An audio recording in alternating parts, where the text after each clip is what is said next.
Hello, hello. Welcome back to Women of Color and Confidence. I'm your host, Amber Rose West. Thank you so much for joining me today. I am going to be sharing with you the Black Woman's Guide to New Year's Evolutions. That's right, not resolutions, but evolutions. So 2022 is ending here. 2023 is just a couple weeks away. And in these weeks, this is where society really starts to slow down, right? We see the holidays coming in, people are doing a little bit of hibernating, getting quiet, spending time with family. Then we have New Year's, which is this big celebration. And in January, we have this fresh start, right? A brand new year. And now New Year's resolutions are about, setting new goals, trying to kick bad habits and incorporate new habits.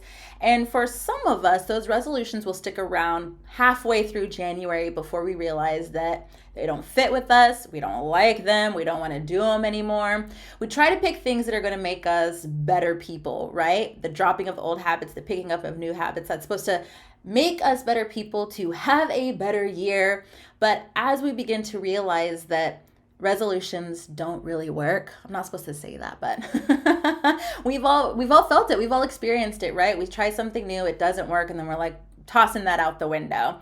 And then the year goes by so quickly, and we find ourselves back in December feeling like we've been doing the same thing for another year, right? The year goes by so fast. And the holidays act as this milestone because there's so much involved with the holidays, whether you travel or not, how much time you spend with your family, school's on break, work comes to a slowdown, and then you realize that you're back at the New Year's again. And if you're feeling like I'm in the same spot, haven't really done the things that I've been wanting to be doing. I didn't accomplish the goals or start the new hobbies that I wanted. And then you start feeling like, okay, well, there's a new year coming up, right? So new year, new me, let me try this again. And it's the resolution cycle all over again. I like to call it the resolution death cycle because it's one of the things that starts, dies, and then we pick it right back up in December.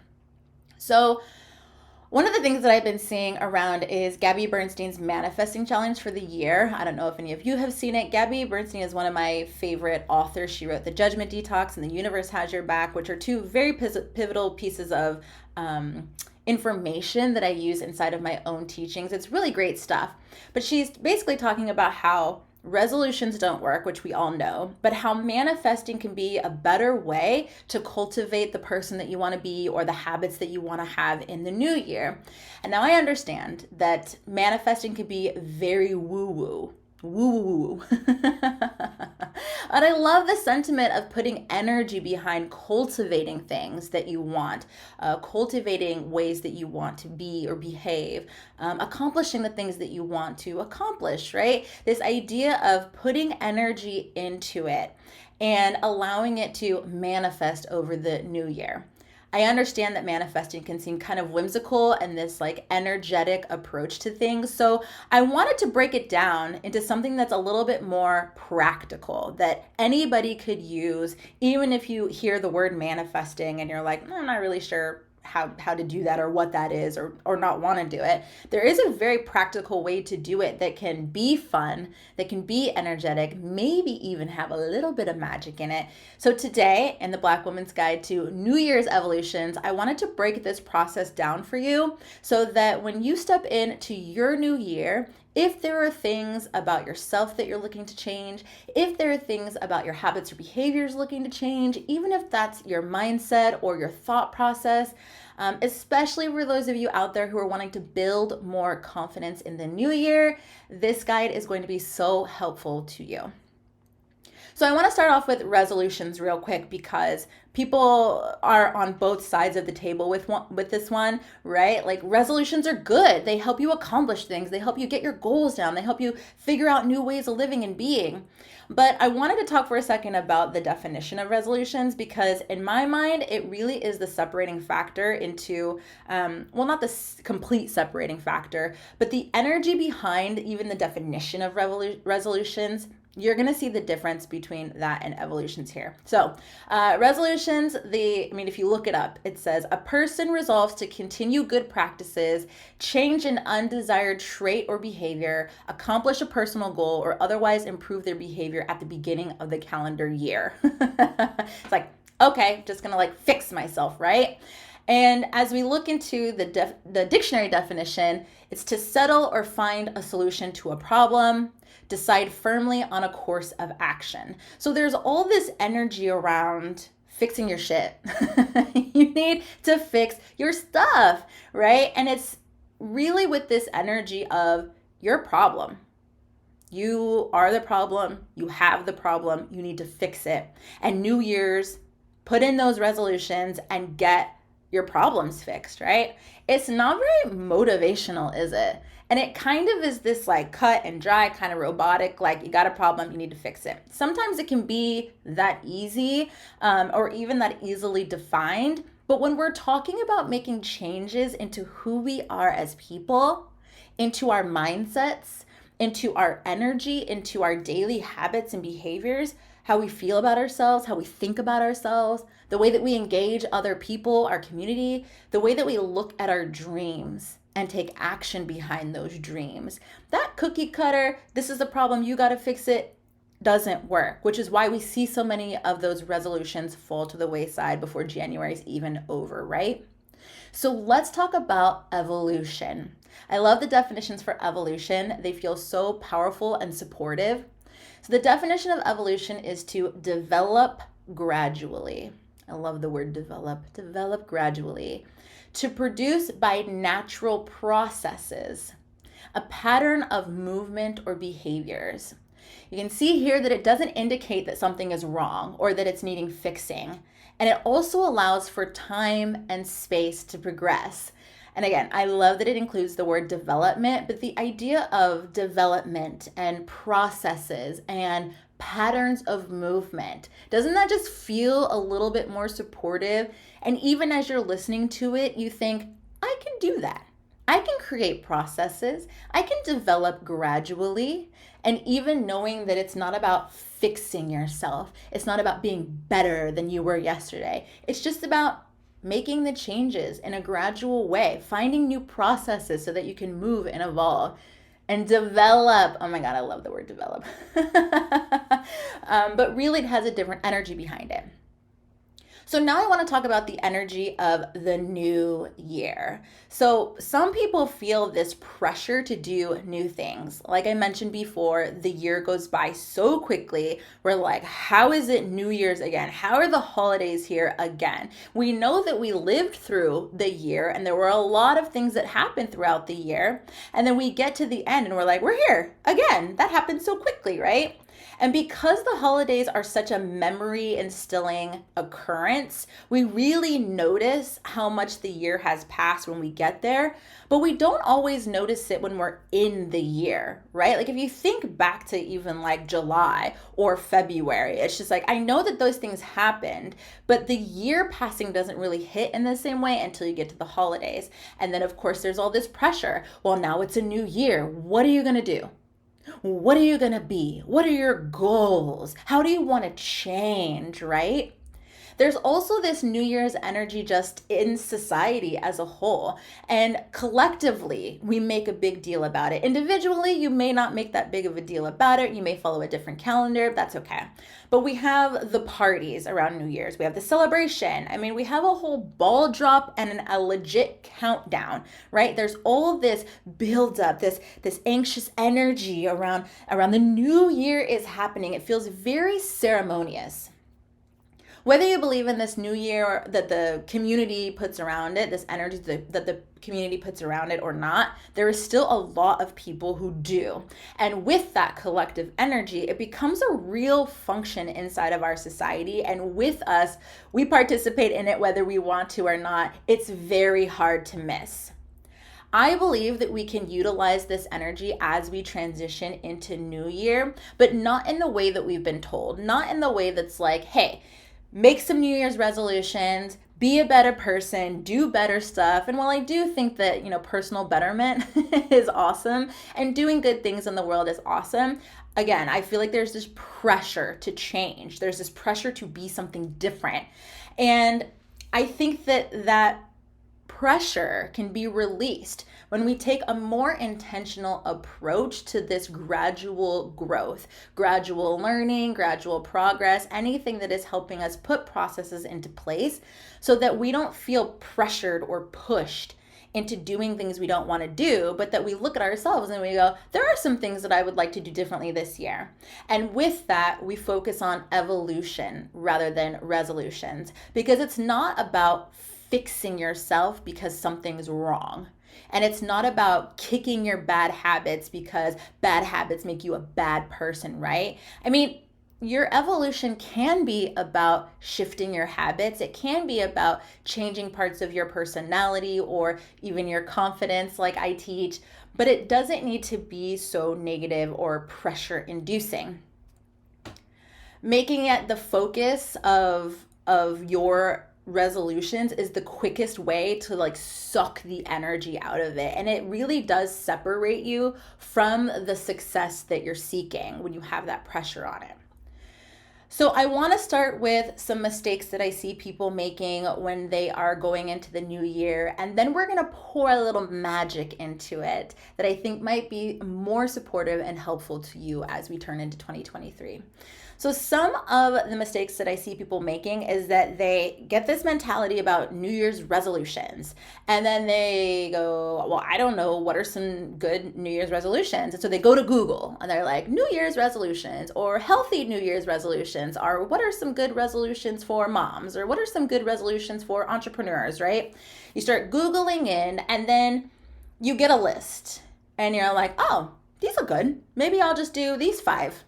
Right? So then you start picking ones out that are telling you, this is what you should be doing to be successful. This is what you should be doing to be a better woman. This is what you should be doing if you want to release your book this year. This is what you should be doing if you want to travel to 3 different continents this year. This is what you should be doing, right? And so you're like, okay, well, I'm going to take these in and I'm going to implement them, right?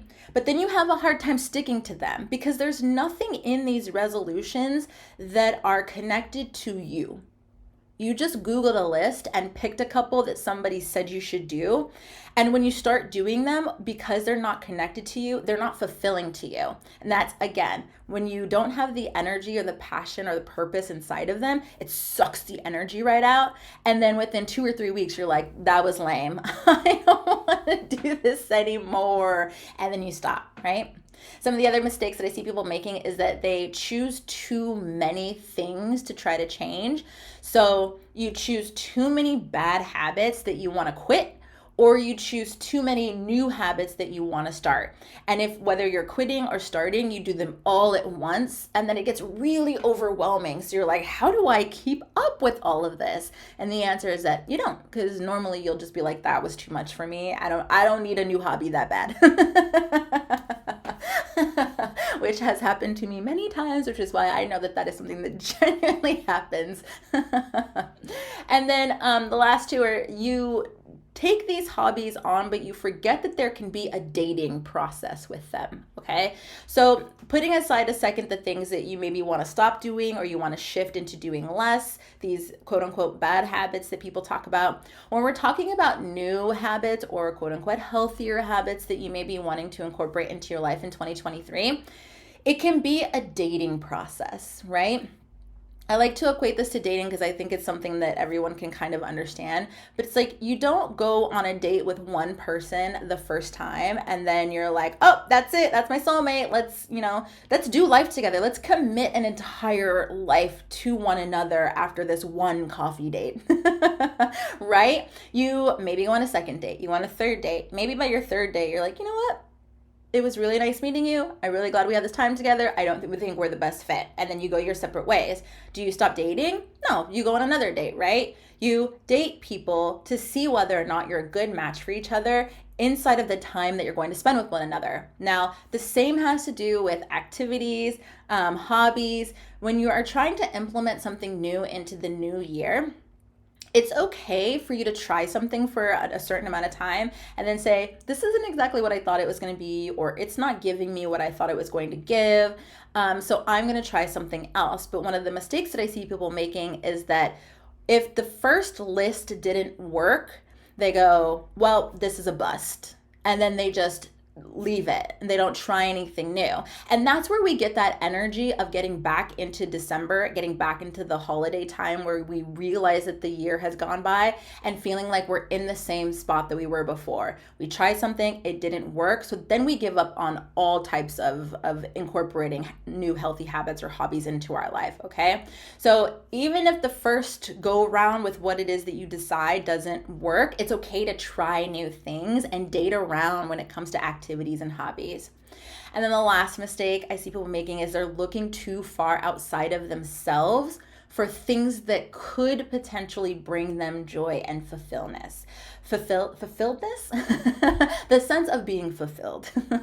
So this idea of, I need a New Year's resolution, let me Google it, right? That's immediately looking outside of yourself to see if you can find an answer to a New Year's resolution because someone told you that you should be better, okay? So part of the magic that comes with New Year's evolutions is that we start with ourselves.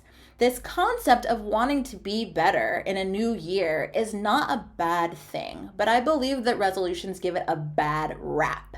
Okay, so you wanting to minimize the amount of, let's say, negative or negatively impactful habits or experiences that you have in your life is not a bad thing. You wanting personal betterment is not a bad thing.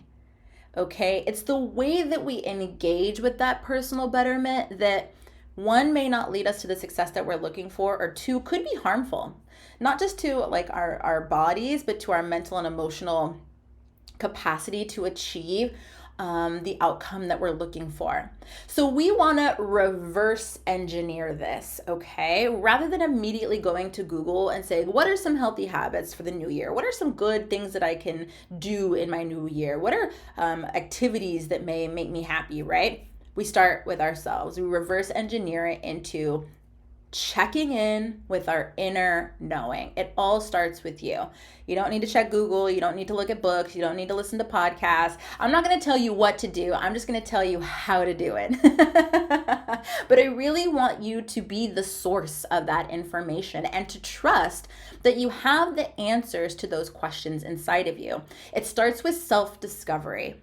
And the self-discovery here is asking yourself questions about what kind of evolution it is that you want to be having.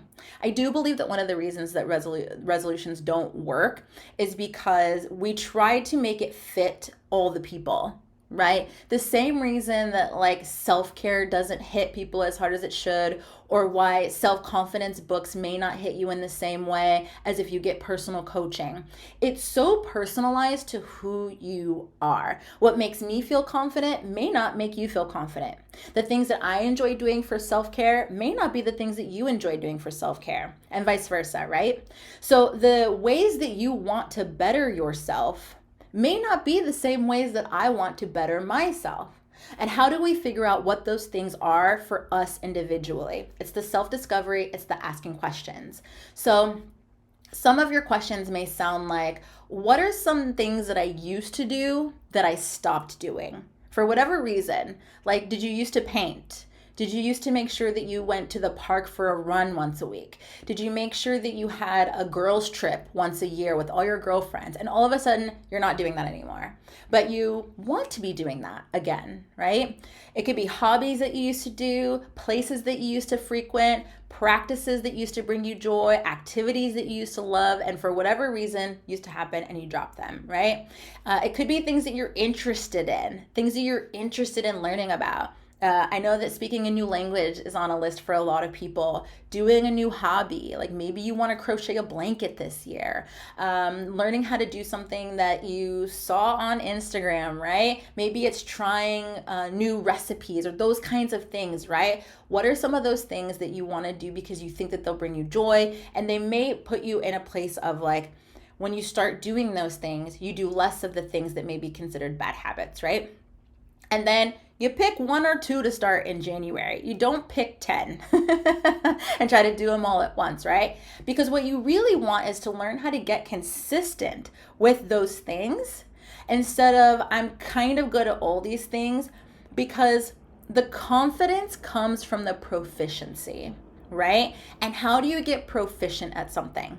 Well, you do it over and over and over and over and over again until you have this confidence behind whatever it is that you're doing, okay?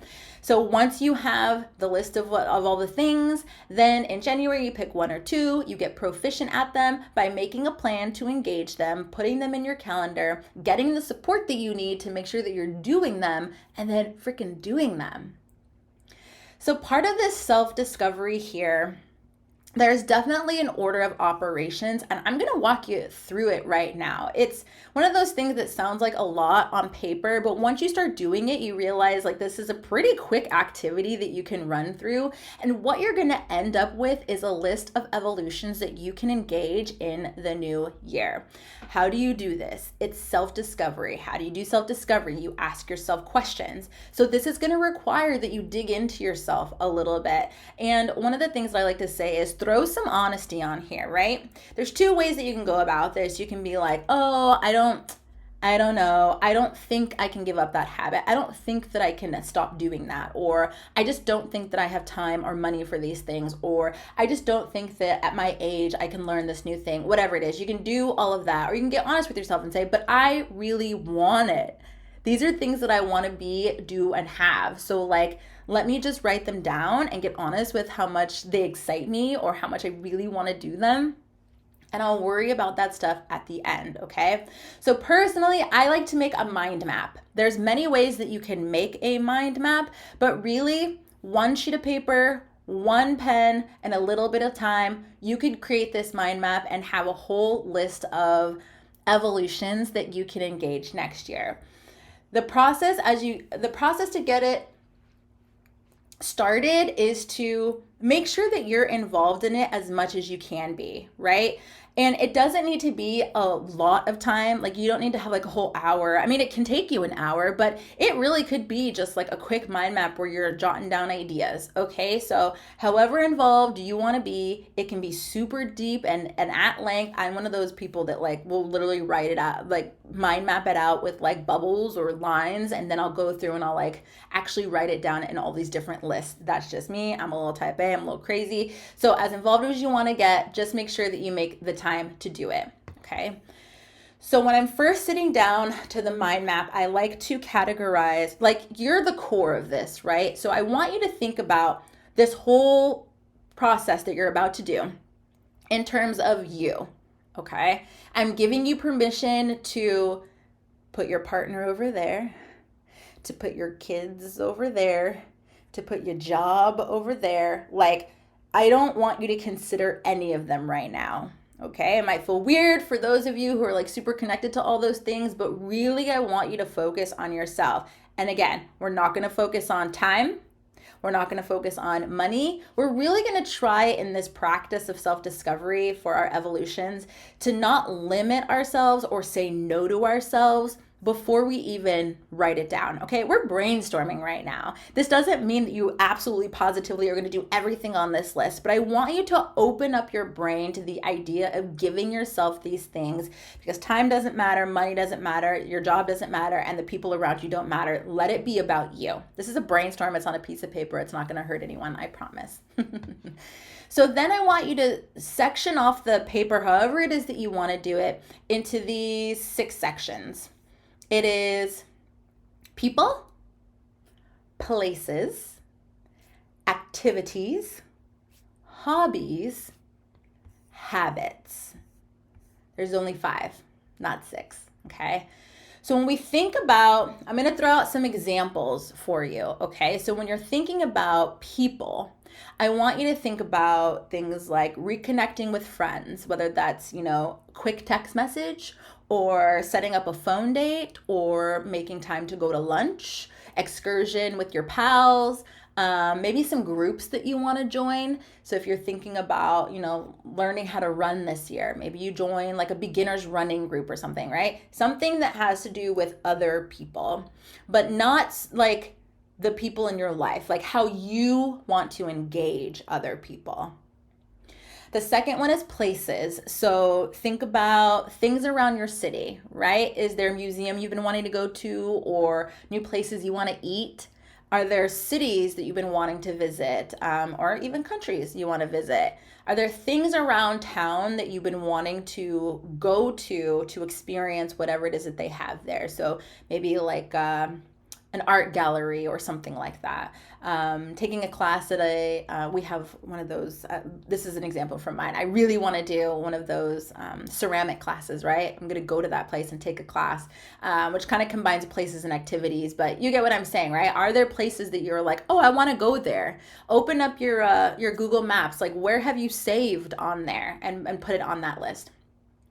Then we have activities, right? What are some of the activities that you've been wanting to do? I was talking to someone who was like, I bought a new pair of roller skates last year and I have not put them on one time. Okay, so maybe one of your activities is skating, right? Maybe there are interest groups that you've been wanting to meet up with, people who go bowling or knitting clubs or things like that, right? Maybe it's different exercises. Are you wanting to make time to get into the gym? Are you wanting to try yoga for the first time? Whatever it is, these activities, taking a class, something that you want to actually do. Learn how to scuba dive, whatever it is, here are your activities. And then we have hobbies. And now hobbies are really interesting because you can play with old hobbies or you can try new hobbies. If you had a hobby that used to light you up and you're not doing it anymore, perfect. This is the perfect time for you to re-engage those hobbies and see if they spark that joy back in you.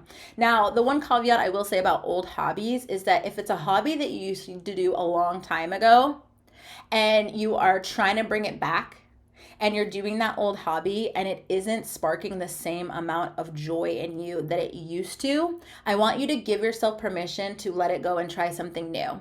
Because one of the things that we do as we evolve is that we try to make things that used to make us feel good fit into who we are as older versions of ourselves.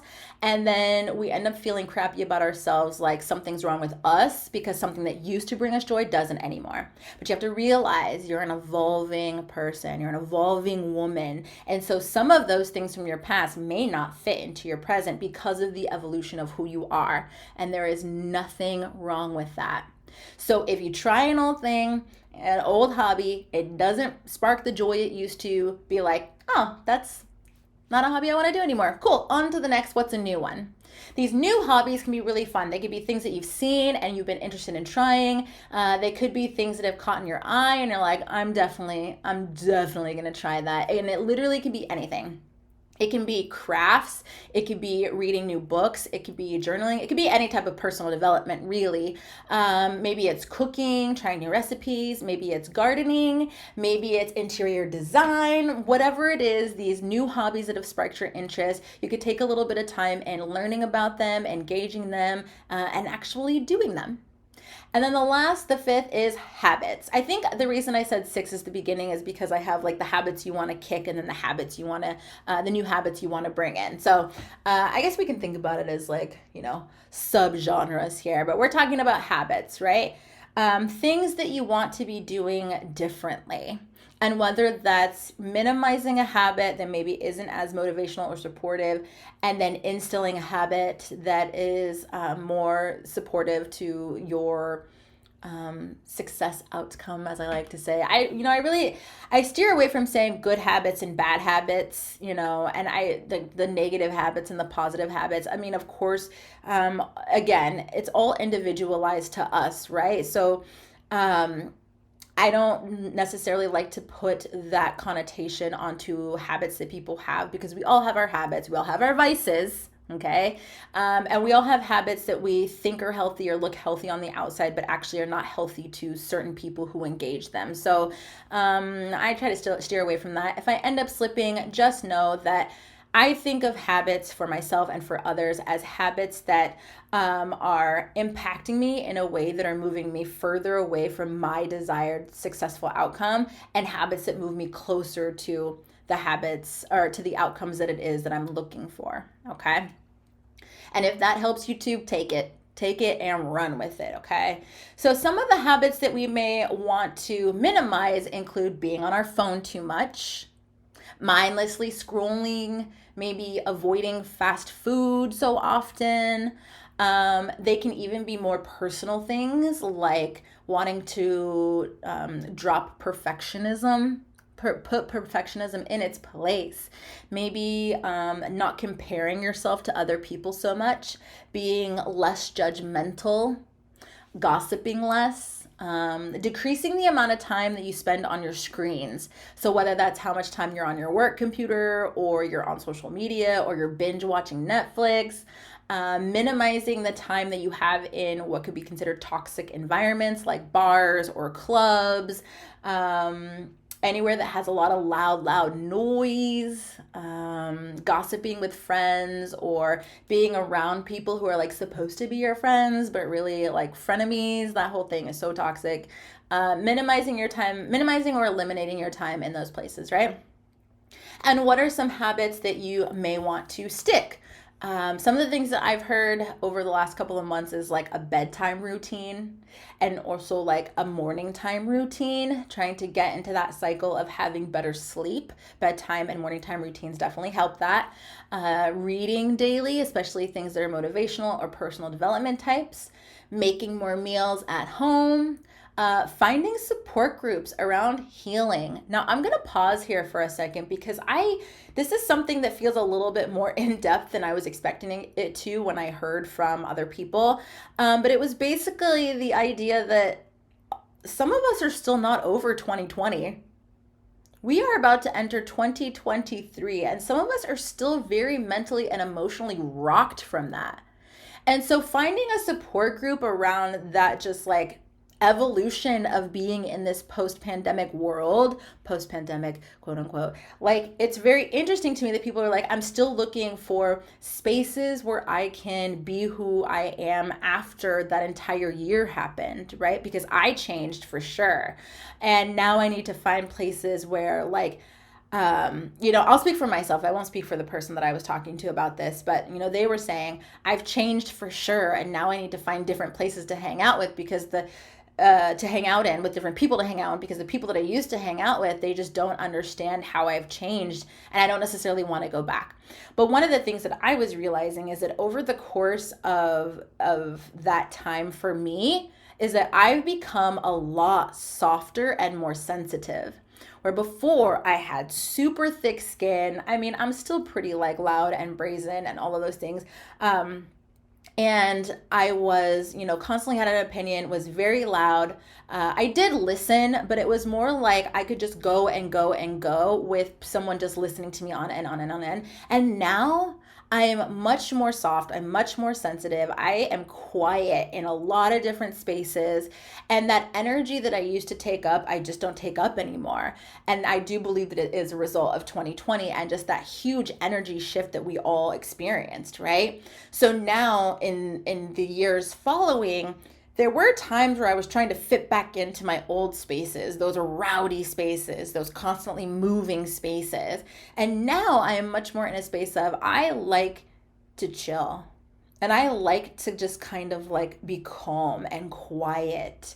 I like to have quiet around me. And the kinds of people I like to have around me are less rowdy and they're less loud. I connect so much more with them, which is a very new experience for me. But one of the things that I had to realize is that finding new spaces and new people and new activities that aligned with this new person that I am was absolutely an evolution. And I would say a positive habit for me that allowed me to live in my authenticity as this evolved version of myself. So when I say finding support groups around healing, it can really be any type of healing that you're attempting to do. But I thought that was a really interesting one that somebody else had brought to my attention. And then the last one that I have here is increasing your time in healthy and supportive environments. So outside in nature, away from screens, technology, the freaking Wi-Fi vibes that we know are going inside and out of our brains, around inspirational and motivational friends, going to look at art or hear music or whatever it is that those things are for you, okay? So we've split our paper into these 5 things. We have the people, the places, the activities, the hobbies, and the habits. And the habits have those 2 subgroups, right? So each one of those can include things that you used to do, but then you dropped, new things that have caught your interest, or things that you have wanted to try but haven't tried yet. You can include each one of those things into all 6 of those subsets. And then you start asking yourself questions. Now, I don't want you to start judging what's coming up. I want you to feel and think limitlessly, okay? Again, we're not focusing on time, we're not focusing on money, and we're not focusing on other people because this is just a brainstorm mind map on a piece of paper, right? We are going to weed through time and money and effort and people later, but right now, I want you to ask yourself, if you got to close your eyes, close your eyes. If you need to sit in meditation or quiet for a while to allow your brain to brainstorm with you, what is it that I want to be doing? Who are the people that I want to reconnect with and hang out with? Where are the places that I've been wanting to try in my city? Where are some other places outside that I've been wanting to visit and travel to? What are the activities that I've been looking at a little from the side of my eye, but I haven't quite tried yet? I'm a little bit nervous, and that's okay too. What are some hobbies I can get back into? And it doesn't matter if they're super expensive or take a lot of time, put them down on your piece of paper. What are some of the habits that I really would like to do less of? And what are the habits I would really like to do more of? Okay? Allow your inner knowing to answer those questions for you. Make your mind map in your section, however it is that you want to make it. And then once you have that list all together, we're going to kind of organize them by time, money, and effort. Okay? Because some of these activities are going to take time, but no money. And some of them are going to take money and a little bit of time, but maybe a lot of effort, right? Some of these take no time, no money, and a lot of effort. I like to call those the habits you want to minimize, okay? A lot of the time it's like no time and no money, but it's so much effort. And how do we get that effort going, right? Okay, so once you have your list, we're going to start talking about these 3 things: time, money, and effort.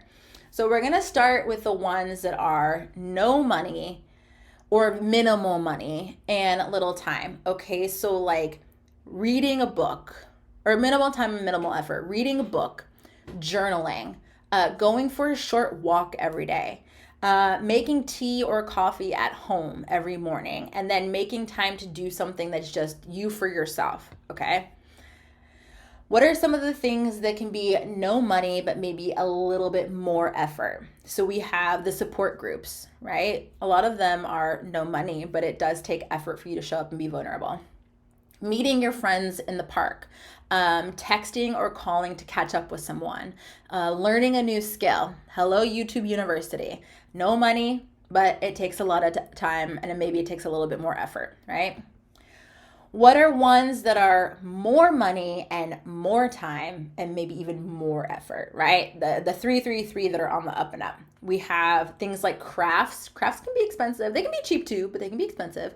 But they take more time and they take effort to get everything out and like do them, right? What about gardening? Gardening is one of those activities that can get, once you get addicted to plants, like it becomes it can be a time consuming, money consuming effort, right? Going on any vacation, buying new things for the house, going to new places, trying new places out, maybe a new class, right? Those are all high in time and money and effort. What about the ones that are more effort but give you back time, right? Decreasing your screen time, not binge watching TV shows, but maybe watching them one a night or something like that. Which ones take no money and give you back time, right? That would be minimizing going to certain places that maybe aren't instilling the best habits in you, which is like, places where you're drinking and spending time doing like bars and restaurants, right? Hanging around people you wouldn't necessarily want to hang around while you're doing a bunch of drinking and stuff like that, or going out to do things that you don't want to do, like being unable to say no. So you go and you spend a bunch of money and you're like, I don't even want to be here in the first place, kind of thing, right? No money, but they give you back time, minimizing those excursions, right?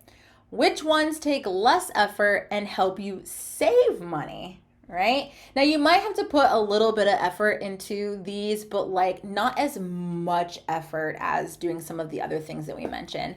So things like packing a lunch, going for a picnic. And really, I feel like anything that allows you to stay in versus going out is less effort and helps you to save money. So home workouts, home cooking, doing your own nails, etc., right? So now you have this mind map, right? And you separated them into people and hobbies and activities and habits. And then you figure out like which ones are ones that aren't going to cost you a lot of money, but may take a little bit more confidence and courage to like make decisions behind, right? Which ones are going to take more effort, but are going to save you time and money, right? And hint hint, those are usually the ones that like you consider to be bad habits or bad things that you're doing and you want to minimize. And the reason that they're a little bit harder to do is because they take more effort, right? And the effort that you need doesn't necessarily meet with the value of the time and money that you're saving. But you can flip that mentality also. So just think about, now that you have this list, right?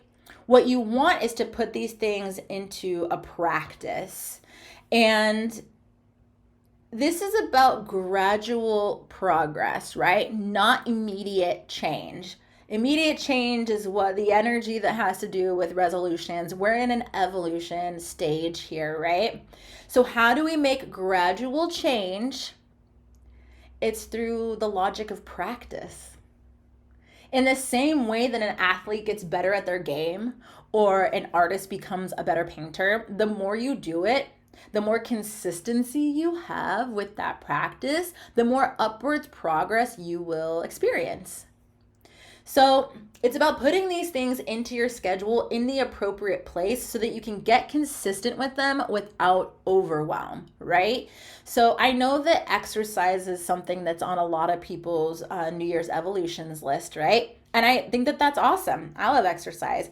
The reason that exercise usually drops off pretty quickly is because people overwhelm themselves with the gradual process of incorporating it. So I know this is going to be a little bit of a weird analogy, but just go with me on it, okay? In the same way that you would take someone who's addicted to drugs and you would wean them off of it so that they can experience sobriety, like the cold turkey can actually kill somebody, right? It's not as logical as the weaning off, okay? So when you think about those habits that you're wanting to minimize, sometimes cold turkey really works with them. I found that like my screen time timers are really helpful.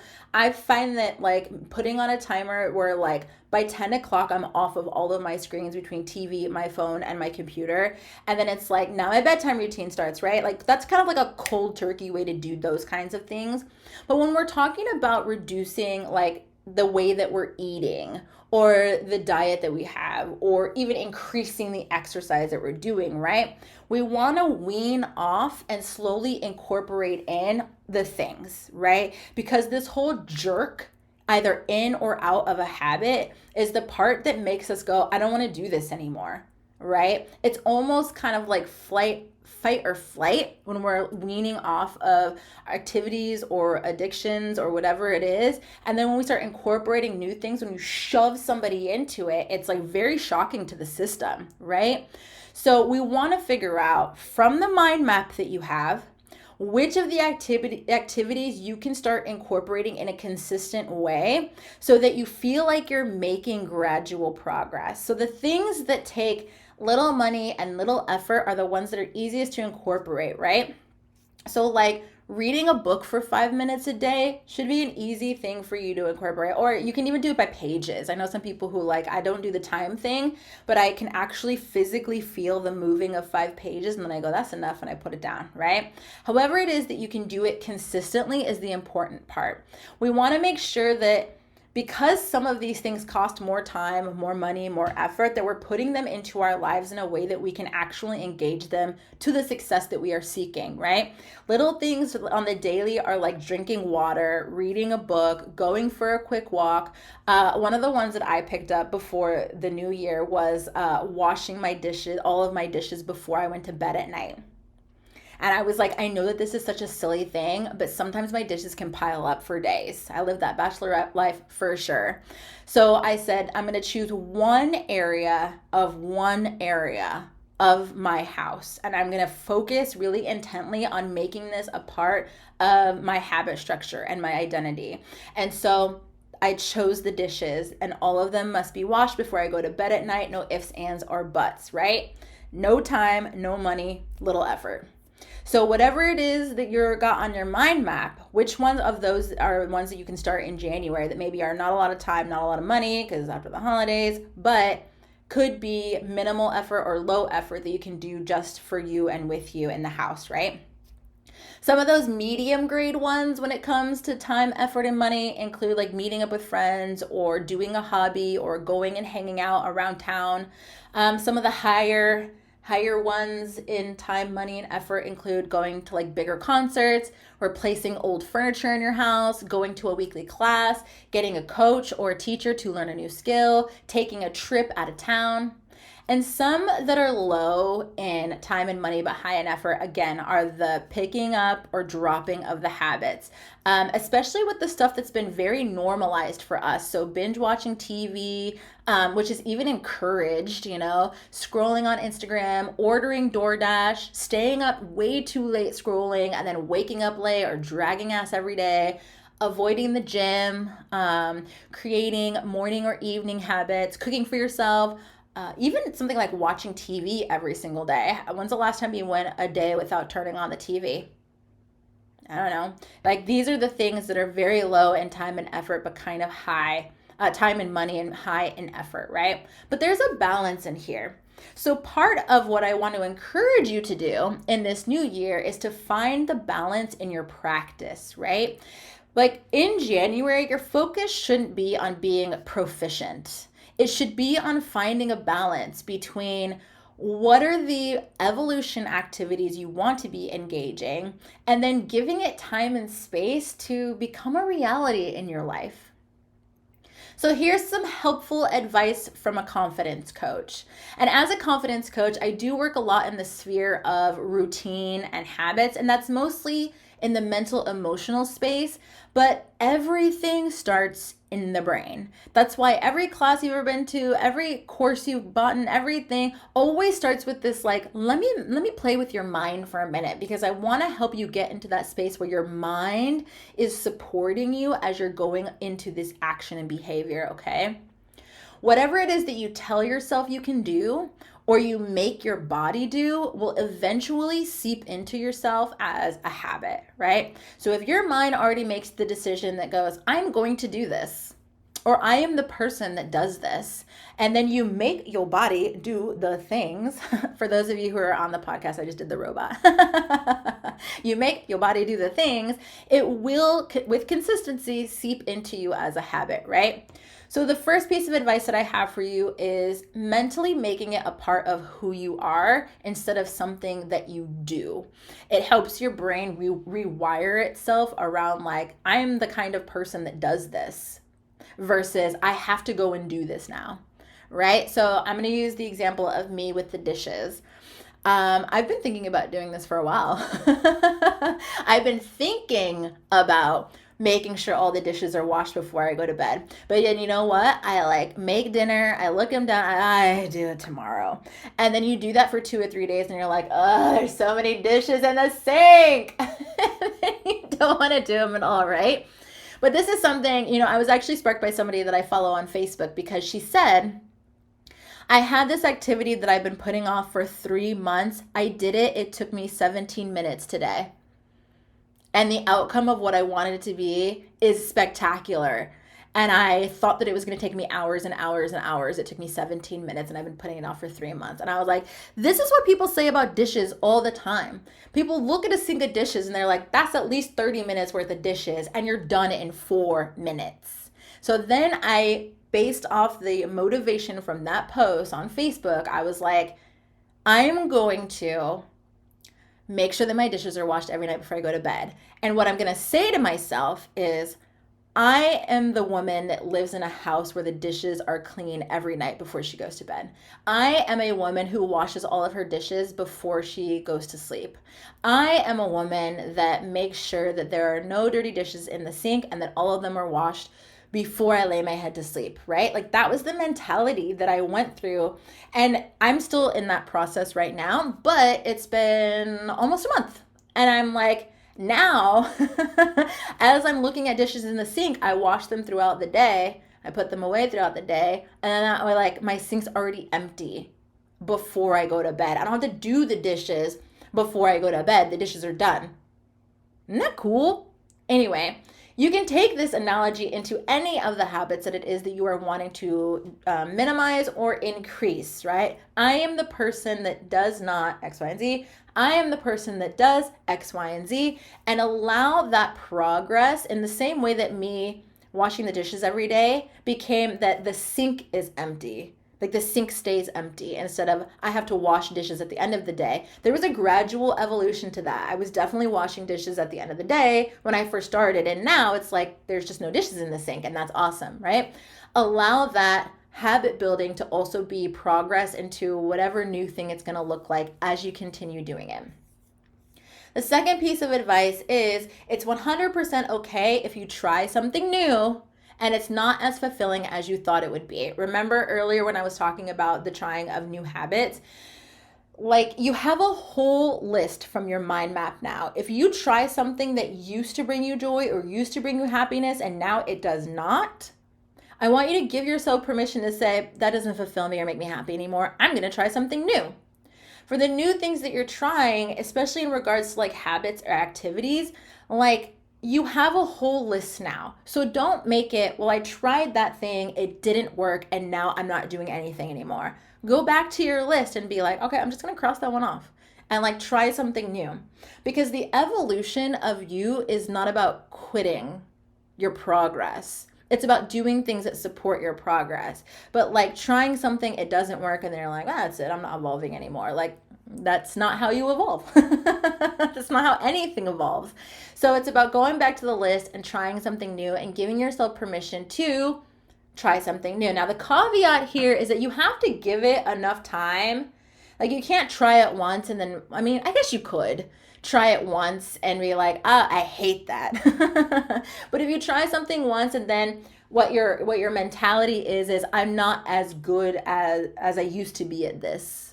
Or like, like one of the things with me is I took a big break from running and then I started running again and my stamina was down and my time was down and I was like, oh, I'm taking a big step back here, right? I'm not as good a runner as I used to be. But then I kept running for like 2 months and I got right back to where I was, right? So I don't want you to feel like if you're not good at it at the beginning, you drop it, or if it's not as super fulfilling in the beginning, you immediately drop it. Give it enough time and space. And then if you're like, this really no, then feel okay with like letting it go and trying something else. But we don't want this to be like a jump, because that gets exhausting. That's a whole nother topic that I'm not even going to talk about, okay? Advice number 3. For any of the habits that you're already avoiding in your head, right? You're thinking about the habits that you've been like tossing around for a while, like being on your phone less or watching less TV, right? All the ones that you're like, I don't need to be eating out fast food every single day, even if I just make a couple meals at home a week, but you're already like, but that sounds like too much time and effort, right? The ones that you can think of in your head that you're already avoiding. Can you, I don't even want to ask it as a question. I know that you have the power to engage the minimizing of these habits without too much emotion for at least 60 days. 2 months. I know that you can, right? We already have this idea in our head that we've tried it before, it's going to be hard. I know that if I stop doing this, I'm not going to feel as happy. Or if I don't watch as much TV, I'm not going to be able to see as many shows, and then I'm not going to be able to talk to my friends about it, or whatever it is. Like you're already making excuses in your head, and mostly that's because you think you can't do it.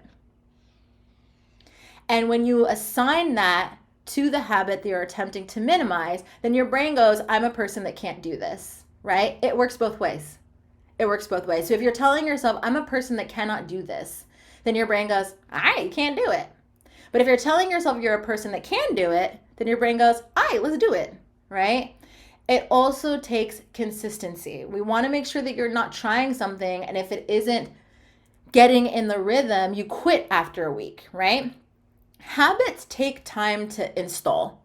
And we don't really notice that because we're not making a conscious effort to install the habit. So if you have a habit of like getting into bed at 10 o'clock, but you're scrolling on your phone and don't actually fall asleep until 1 or later, right? That's a habit that you started that you probably weren't like, I'm going to get in bed at 10, but scroll for 3 or 4 hours before I fall asleep. Did that hit some of you kind of hard? I said that to another friend and she was like, ouch. Nailed it, right? Some of these habits that were instilled, but they weren't instilled one night. They were installed over time. I keep using instill and install interchangeably. I'm sorry. So when we think about the fact that we weren't very conscious of their installation, and then we have to be conscious of uninstalling that habit or behavior, it feels like so much more work, but it's the same process. Okay, so you are the person that either doesn't do or does do the habit now. And if it means that you have to actually check yourself to get it done, then that's what you have to do. Okay? If you would like to regain those 3 hours of sleep instead of scrolling and staying awake, then you have to say, I am the person that puts my phone across the room when I get into bed at 10 o'clock so that I can get those 3 hours of sleep. I am the person that does not scroll when she lays in her bed. I also think of it like, specifically on the scrolling thing, like, I have a rule that like outside clothes are not allowed in or on my bed. If you wore your clothes outside, they are not going on or in my bed. I sleep there. It's gross, right? So if I was trying to break this scrolling in bed habit, I would put the same energy behind it. Right? You're not getting in my bed with my phone because it's gross. If I can do it with my clothes, I can do it without my phone, right? And I'm the kind of person that doesn't wear my outside clothes in my bed. I'm the kind of person that doesn't bring my phone into my bed. Okay, so I want you to start cultivating the idea around the brain space being the catalyst for how it is that you're going to get these things done. I want you to remove this like notion of, can I do this? Or do I want to do this right now? It's a part of who you are now. Here you go. It's a part of who you are now. It's a part of your identity. And that's the way that we get these to stick mentally and emotionally and physically.